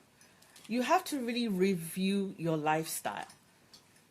Professor here was talking about the latest car, maybe the new perfume, and all these other things. It was what helps you become more of a slave to Uncle Sam, because there's no plan to get off the system. And I remembered when me and my husband, about 12, 11 years ago, we caught this thing about Uncle Sam. I'll never forget, my husband said to me, he even said he doesn't use credit card. No, we don't use credit cards. We don't make payments for car. We're either going to get the car or we're not going to get the car. So about 11 years ago when he told me, many he said, people say in America that is almost impossible to do. And it's true. You can't rent a car without a credit card. Years ago, I could just give my passport, international ticket, and cash, but they cut that out. Now they want you to have a credit card. Just So they rent. really put you in the They're system. trying to just really frustrate you. But like I said, about 11 years, it's probably a little bit more than 11 years ago, my husband said to me, what if we didn't have this big house and all these cars sitting in the garage anymore? He said, if we made some decisions for our future, and it's going to affect our status look, because it's just a status look. Because if you are a doctor, you're a doctor no matter where you live. You know, it's just a status look problem that people can't deal with. He said, what would you think? What would your friends think? You know, how would you feel? I told my husband, I said, if I have friends that cannot visit me where I live presently and accept me as a friend, then they were not my friend. If they're just my friend because everything looks great, then they're not. So we made a decision there that we were going to do the best we can to sort of draw ourselves out of Uncle Sam. But with everything that we did, we still find it challenging. And I always say, we say we're going to go to Nigeria with Pastor Sunday, especially us diaspora. Oh, we're going to go. We don't know how many things we're plugged into the system that you can just pull. Won't allow you to go. Wow. So there has to be an absolute plan. Do we have a plate? And I'm really happy that this book, according to the testimony of somebody that read the book, says that this book actually helped them to make a concrete plan on how to come out of the system and actually be able to work on the purpose for their lives. So I'm very, very excited about it because we've been trying to do it. We've done a little here, a little there, but I believe that this book will finally help us bring it together, you know, to do it. And we are believing that because we will be able to do it, you were talking about going around sharing with everybody about this. For me, the best way that I can share with my friends is when we do it. If we do it, then the people are going to say, how did you do it? And now I can say, you know, we can say, this is how we do it. This is the guide that we use to be able to accomplish this goal. So that's why I'm really, really excited about the book. Thank you. Anyone else want to share anything? You wanted to share your own story. Yes. Sit down.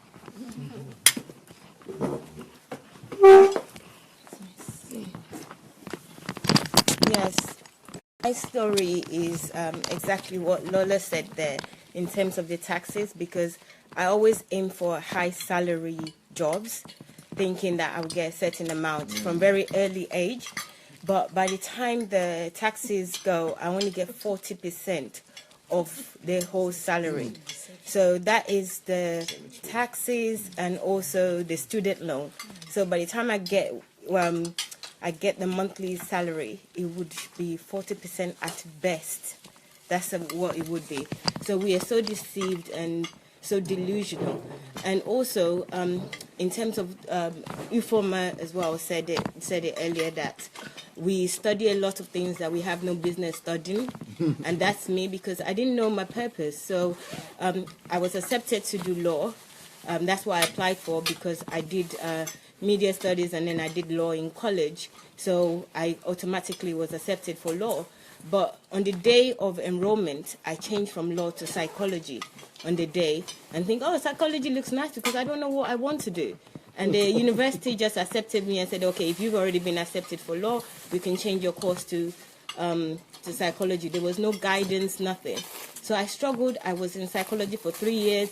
I just wanted to finish and, move on. And even when I finished, by the time I finished, I thought I can't do anything. I don't want to work in the hospital, clinical psychologist or do anything.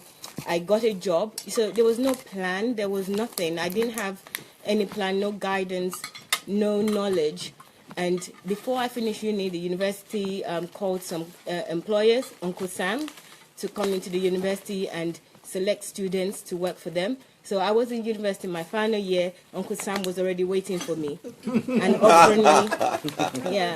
And at that time, we thought that we were the best, we were the selected ones, And it was for a job that it wasn't even something that I'm interested in. It's not even, it was a therapist in school for children with special needs, And I was so young, I know nothing about children. It's not even an area that I thought about. But because the companies came into the university and selected a few of us, I felt why did you go for it?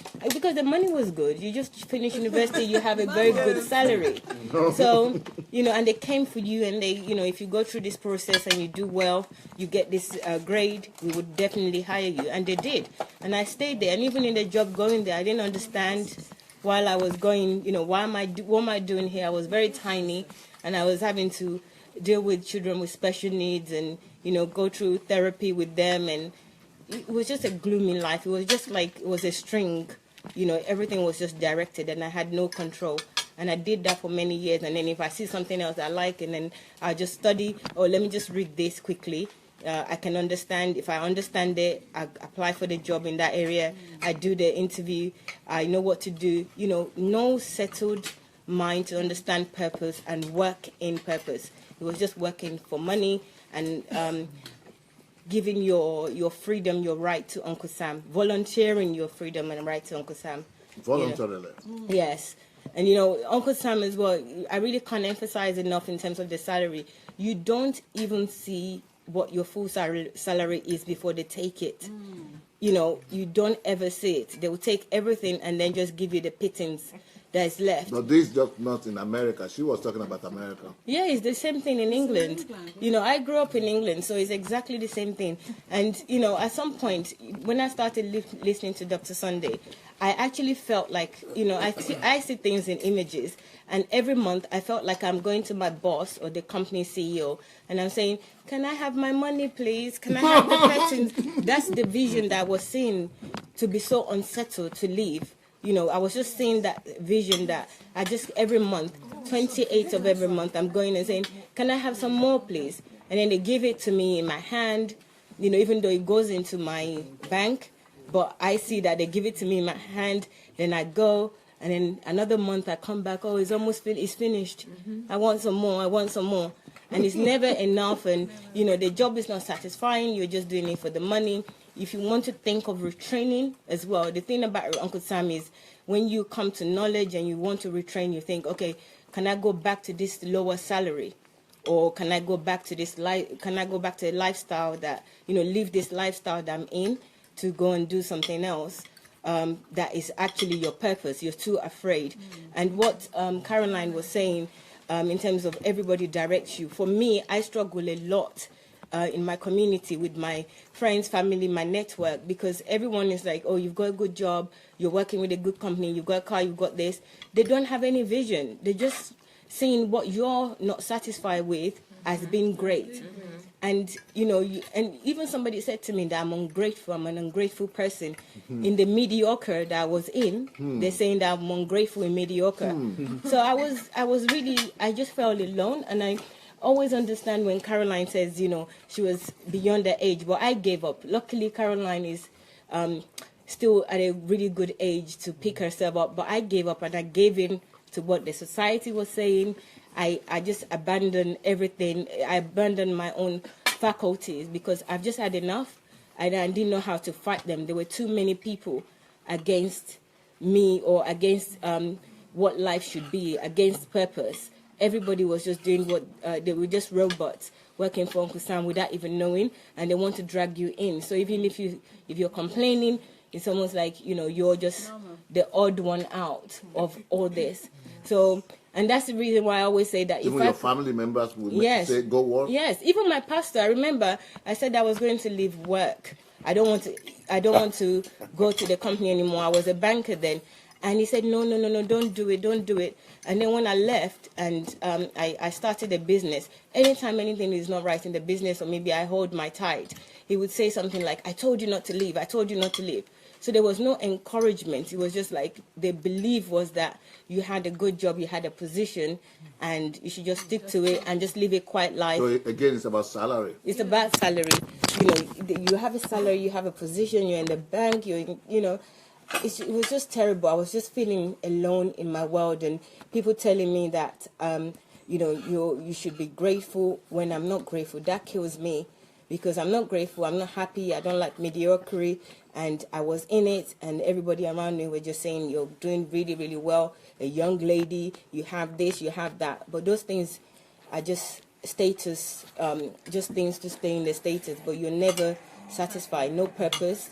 And Uncle Sam has got your string, and he's the puppet master, and you just do whatever they say, you know. So that means that even churches sometimes encourage us to remain under. Yes, they do, because that's a guarantee that Because they'll of get their ignorance. tithe. No. We hold special services. We hold a special miracle job.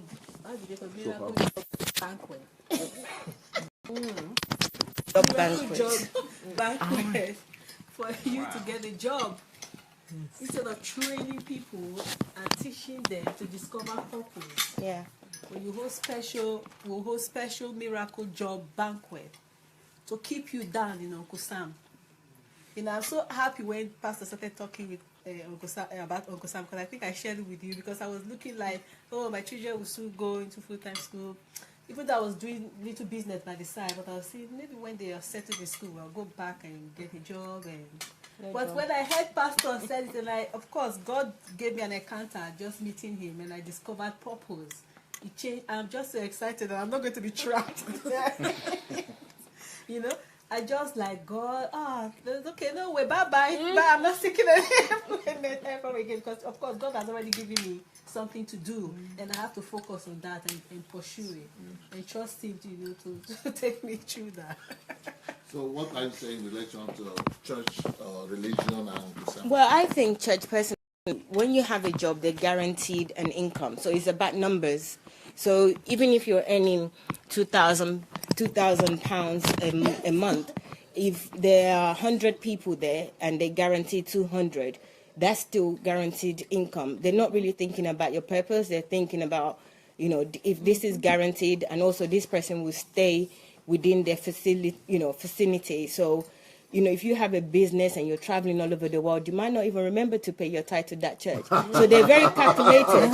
It's true. They're very calculated, because I never understand these things where, don't go to another church, don't even relocate. If you want to relocate, they just advise you not to do things like that, because everything is about keeping you in one area, keeping you in a place where at least you're coming with a guaranteed income. They're getting a guaranteed income.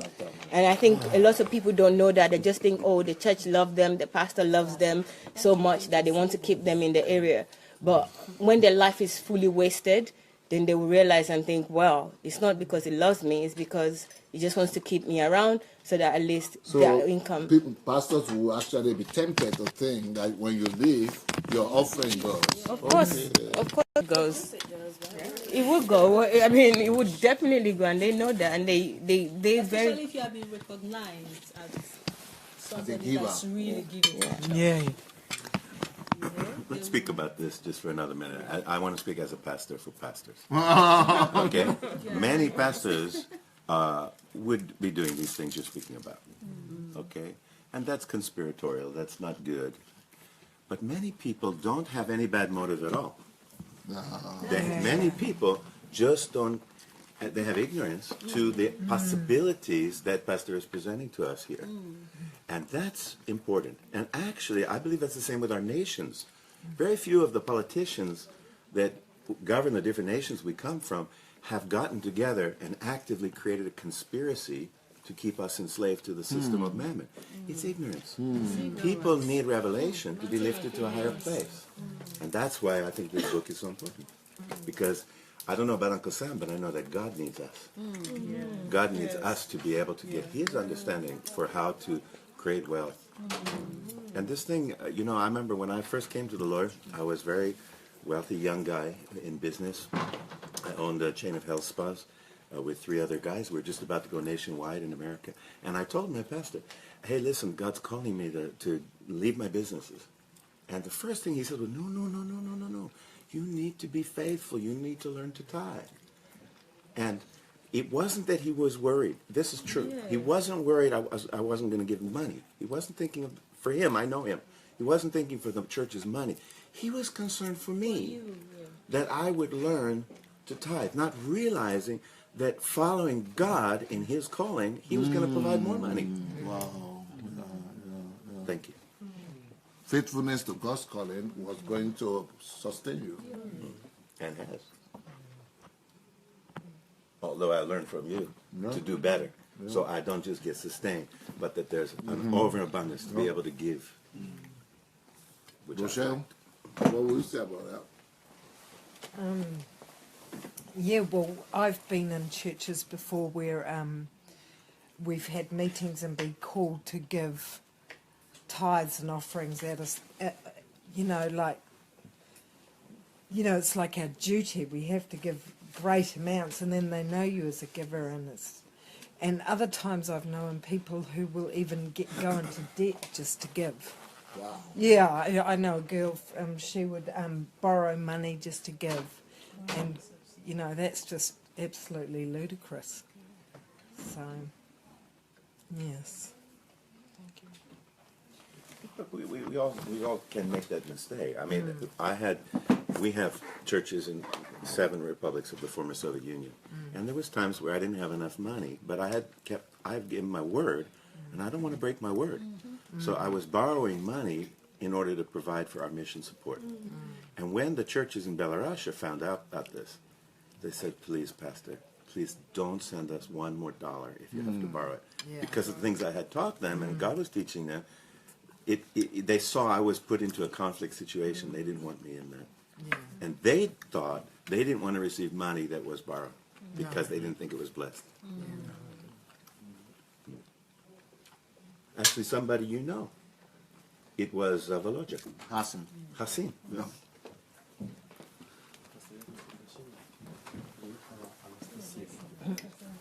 You want to read the comments? Yeah. I can read some comments. Okay. Maybe. Let me see. Look, okay. Welcome home. Welcome home. Look at that. Anastasia McDonald is here. This is the most popular person on the GSA family. Welcome home. Welcome home. My best person in the whole world. Yeah. My best mentor. Please help me get her a seat. Go eat. Hello.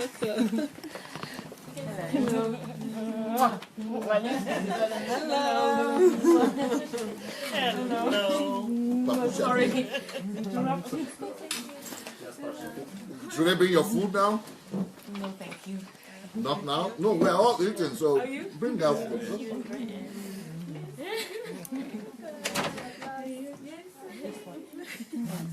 Are you going to give a summary for the chapters? No. After you eat? Read the comments. Okay, so Jinwei is saying some pastors just don't know about the system, hence their advice to hold on to secure job. No, they don't know the Uncle Sam. Yeah. And then Julia Fortune is saying in America they usually break down what you are taking. FICA, FUTA, SDI, and set What's that? different abbreviations. I think it's taxes. Yeah, and now there's a law effective April 1st, 2016. All employers must issue itemized pay slips to employees covered by... Oh, it doesn't show what she's... Because it's a long comment, it doesn't show everything. Click on more. Yeah, it did. It doesn't show. Okay. Stella is saying salary is more secured, so the pastors are more comfortable with that. Katerina is saying the deduction from salary is the same in Greece. As more you are given, as more is deducted. And then Paul Esupofo says, the contributions of everyone has taught me dynamism of life and freedom in a foreign land, and also my country in Nigeria, understanding the system even while living in Nigeria. This platform has become a great teacher. Is that what it was? Wow, 30% of your expectations. That's scam. Hi, Uforma. I will celebrate you. Okay. The cry of the people of Israel in Egypt move God to send Moses for their rescued. On our generation, many have been dying silently, and many hearts are full of pains of Uncle Sam's system. Let's give blessing. Who likes more meat? You want more meat? You and the army. Okay. Davida is saying the system is ingrained in the mind. Give Caesar what is Caesar's. I hope this is a little bit enough. Oh, that's a lot. Well, you are in for it now. Deborah Cole says DSA has brought Son to the room with that yellow shirt. That's Yeah, my don't color. what? He has brought Son to the room. She says it's her color. She loves Who it. did that? Deborah Cole. I brought what to the room? Sun, yeah. Sun into the room. Okay. With the yellow shirt. Meeting with Dima and Katya. Pastor Rory is a practical teacher, not only theory. Bless you, sir. Good. Is that what it was? Julia Fortune is saying what the gentleman from Finland is describing significantly affected the bubble burst in... That Jean-Claude. Yes. Significantly affected the bubble burst in 2006 in America. Housing prices were so high, people were using their credit cards to buy houses they cannot afford.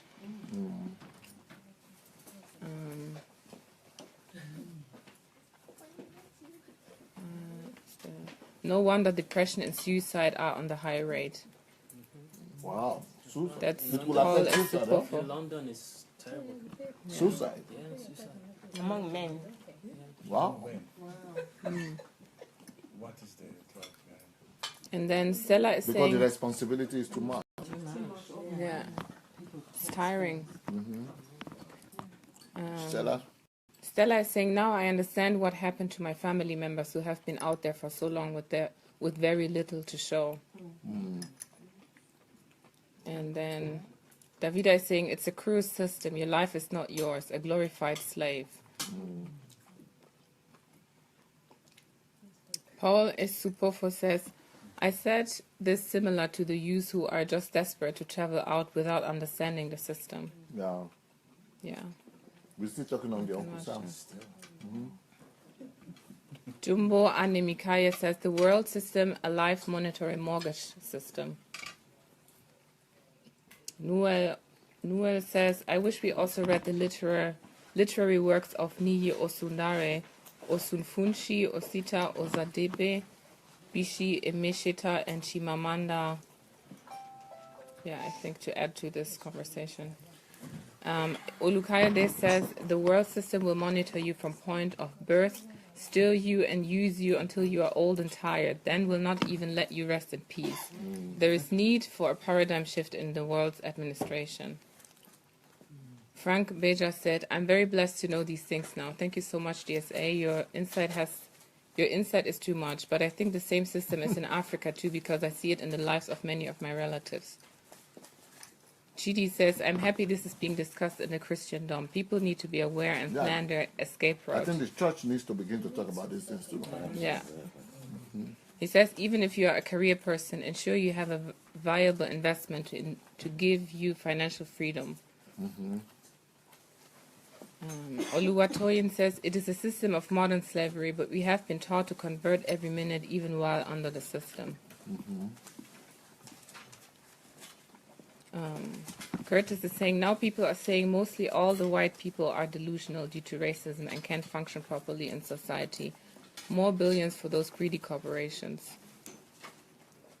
Okay, I think the rest we already had. Let me see if there are any new comments.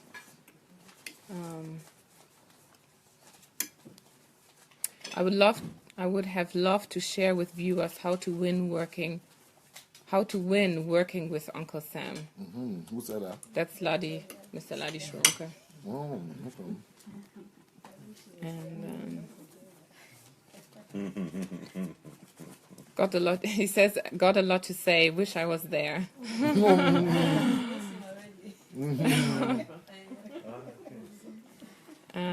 Chinwe says, I think that being exposed to the truth could change the way people think and act once the understanding sets in. Everyone is saying, welcome, Anastasia.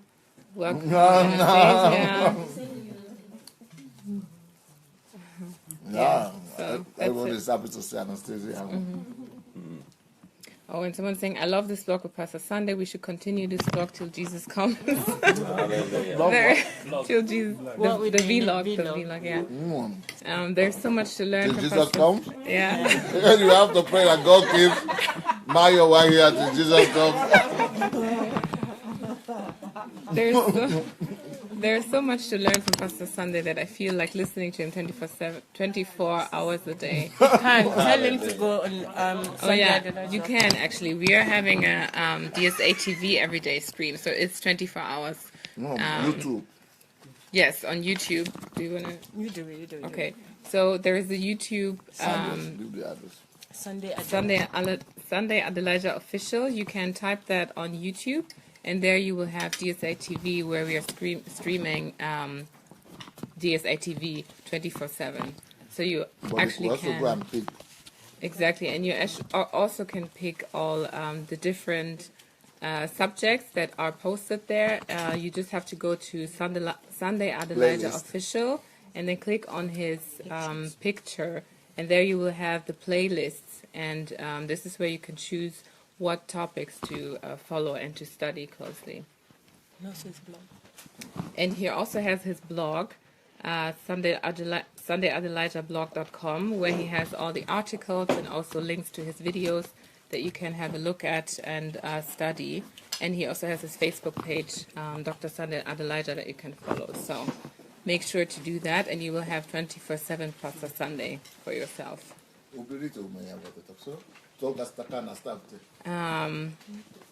Any more comments?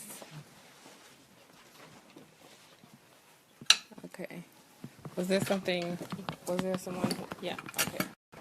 I'm very glad for the comment that was made that it is possible to make money and have success and still be in the midst of the system. But then God has given you wisdom to do that. And I know that's possible. Many years ago, I was sitting with my father, and I was thinking, because he worked with insurance, what would be a good idea to work within the system but still generate a lot of money for charity and for the United States government and protecting people's wealth. And I had a really simple idea God gave me. And I think when we get ideas, we can we can use the system or operate within the system and still see money generated. So I appreciate that comment. And the idea was really simple. Wealthy people, instead of hiring lawyers to avoid paying their taxes, would buy life insurance to cover their estate taxes when they died and create money on top beyond the protecting their estate for their heirs, create extra money on top for charities. So my dad, who incorporated these ideas, he became a hero in bringing in money for the United States government with taxes and creating money for charities and protecting people's estates. So it is possible. But again, the concept Pastor sharing about getting wisdom from God and generating money rather than just being a slave to the system is probably the point here, yeah? And then I just want to address people who are called by God to live by faith for a time. And I know I was legitimately called by God to do that. When I went into retirement, I had enough money to provide for myself the rest of my life. But God called me to give it away for a time. And as Pastor says, if you have the provision, if God is providing for you, that's great. But when that dried up, that provision from God, that was the moment when I would have needed to enter into this wisdom, to get into the system, get new capital, and then develop something so I would never be dependent again. So I just want to encourage those of you who are being called by God for time. But if your provision is dried up, don't blame God. Before it dries up, don't look for the miracle. Don't just blame God or get upset or beg people for money. Don't do that. Instead, realize it's presumption to continue when the provision's not there, and now begin to learn from what I'm learning. Because he went through it. He knows what he's talking about. Because sometimes you think God has let you down, but God really wants you to use your wisdom and think ahead. And especially in America, I feel so sad for the missionaries. My children go to a school where they are missionaries, and they have to stop their missionary work every summer and even during midterm and go back home to plead for money. Yeah, it's wrong. Not God's high. Because they couldn't just survive otherwise, because they don't have a system. They don't have the system they were talking about to sustain them.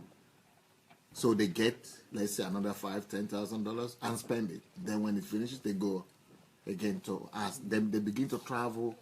They don't even get time to rest, to go for vacation. Because they keep on traveling from one church to the other, asking for people to help them. They didn't build the systems. I read a book one time. I don't want to quote the name because I respect the author. I respect some of the concepts in that book.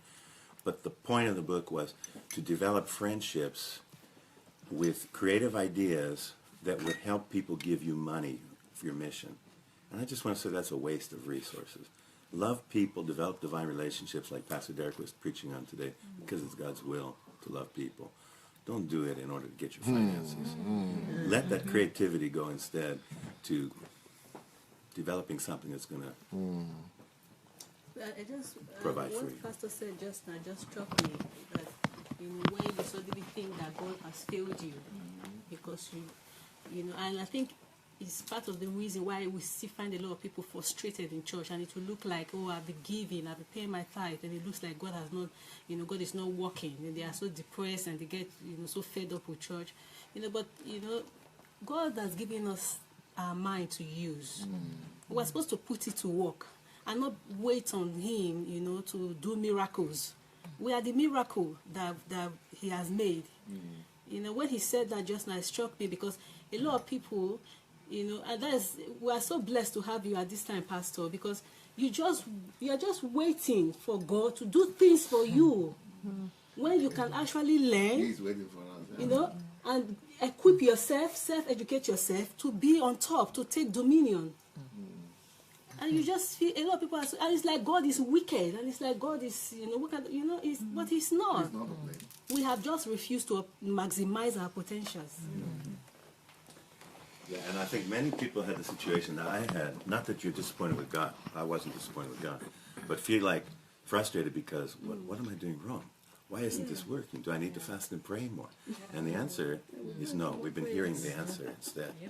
He wants us to get wisdom from Him and create wealth.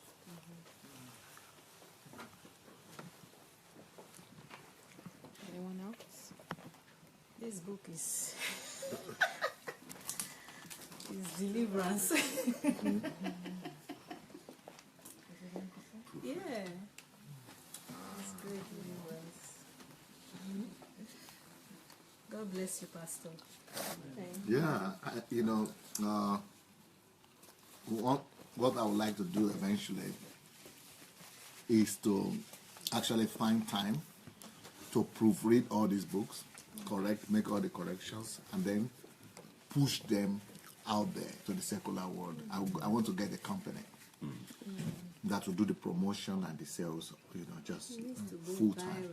Yeah, so that it will go viral. But before I do that, I see the hunger and the pressure from people around me. So the way I wrote it, I'm just releasing it right now, just for the people who are desperate.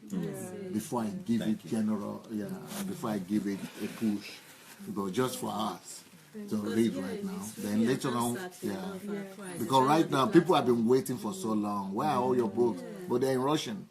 They're not in English. So And Joel is ready to help you with that too. yeah, he's ready to help me. So, but the idea is that at least you got something. At least you get the concept. Yeah.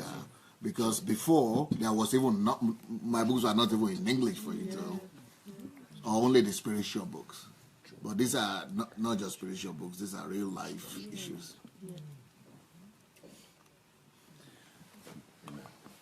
So, I'm not going to do chapters. I hope, And get the book. yeah, it's on, actually, you have the Kindle version, really. La pusca mne prinisut croissant notokas chocolate. You have the book on Amazon, and you have the electronic copy as well, the Kindle. You could order for the Kindle copy. You don't have to carry the physical book. But a lot of people tell me, though, that they still want the physical book, apart from the Kindle, that they still would like to have this. Yeah, exactly. But that's wisdom, because you can put something in somebody's hand. But also, you could get the physical book also on Kindle. Only it's more expensive. I mean, not on the Kindle, on Amazon. Only it's more expensive with the paper book on Amazon than the Kindle book. But you could get it. They will ship it to you from Amazon. So thank you. We'll come back to you if need be. If you want us to come back, we'll come back. What, you stopped it? No. Okay, before you stop it, what time is it? Let me see if we can come back. 3:06. 3:06. Maybe I wanted to share something with you in the next 15 minutes. I just got a letter, very interesting letter, from somebody who ran into my into my YouTube, just one of my YouTube by accident, and he listened first.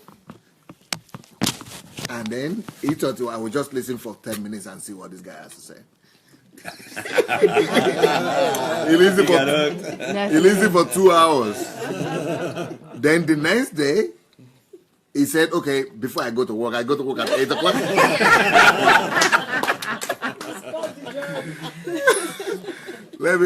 You finished? Yes.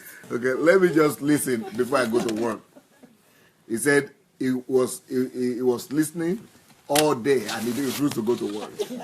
Oh, no. Yeah. So in 24 hours, this guy listened to 20 hours of my message. In 24 hours. He slept 4 hours. He couldn't sleep.